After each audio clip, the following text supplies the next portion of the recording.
তো গাইজ আজি আকৌ নতুন এখন ভিডিঅ' লৈ আপোনালোকৰ মাজলৈ আহিলোঁ। যিটো নেকি এতিয়া টমটম আমাৰ হাইৰোডত উঠিব দিয়া নাই, আমাৰ গোগামুখতে নহয় সব জেগাতে উঠিব দিয়া নাই। সকলো টমটমলা দাদা ভাইটিসকলৰ বহুতো প্ৰব্লেম হৈ যায়। যিটো নেকি টাউনত যদি টমটমখন চলাব নোৱাৰে তেতিয়াহ'লে কেনেকৈ এখন সংসাৰ চলাব। গাঁৱত চলাইতো সংসাৰ চলাব নোৱাৰে, গাঁৱততো ভাড়া নাপায়। আমাৰ যিটো গোগামুখত টাউন, আমাৰ টাউনত যদি আমি নচলাওঁ আমাৰতো বেলেগত চলাবলৈ ৰাস্তাই নাই। আৰু যিটো নেকি আমাৰ নিচিনা দুখীয়া মানুহ এখন টমটম লৈছিল যে নিজে এখন টমটম লৈ নিজৰ সংসাৰখন কেনেকুৱা ভালকৈ চলাম আৰু নিজৰ ল'ৰা ছোৱালীবিলাকক কেনেকৈ পোহপাল দিম বুলি, কিন্তু সেইটো আমাৰ আশা হৈয়ে ৰ'ল। কাৰণ যিটো নেকি এতিয়া টমটম উঠিবই নিদিয়ে।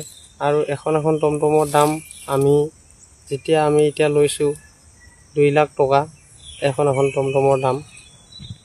চাওক, আমাৰ নিচিনা দুখীয়া মানুহে ৰ'দে বৰষুণে তিতি টমটম চলায়, ধনী মানুহেতো টমটম নচলায়। আমাৰ নিচিনা দুখীয়া মানুহে ৰ'দে বৰষুণে তিতি হ'লেও চলায়, এখন ঘৰ চলাই আছে দাদা ভাইটিসকলে। আৰু তাতে এটা প্ৰব্লেম আহে কি, আমাৰ এতিয়া গাড়ীখনৰ ইনষ্টলমেণ্ট আহে 9,000 মাহত 9,000 যদি আহে, আমি যদি ভালকৈ গাড়ীখন চলাব নোৱাৰোঁ কেনেকৈ ইনষ্টলমেণ্ট দিম আৰু কেনেকৈ সংসাৰখন ভালকৈ চলাম আৰু আমাৰ ল'ৰা ছোৱালীকে কেনেকৈ আমি পঢ়াম, আপোনালোকে নিজে ভাবি চাওক। এতিয়া আমাৰ এটাই উপায়, আমি কাৰণ মৰিব লাগিব।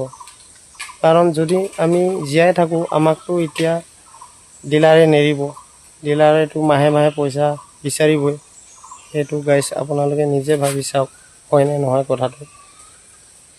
হয়, টমটম বহুতো বেছি হৈছে সেইটো আমি জানো, কিন্তু টমটম যদি বন্ধ কৰিম বুলি ভাবিছিলে তেতিয়াহ'লে আগতে ডিলাৰ বা নহ'লে কোম্পানী বন্ধ কৰিব লাগিছিলে, তেতিয়াহ'লে টমটম ইমান নাবাঢ়িলেহেঁতেন।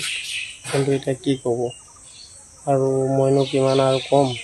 আজি ইমানে কৈ আজি মোৰ ভিডিঅ'টো সামৰণি মাৰিলোঁ। যদি ভাল লাগে লাইক শ্বেয়াৰ কৰি দিব। বাই।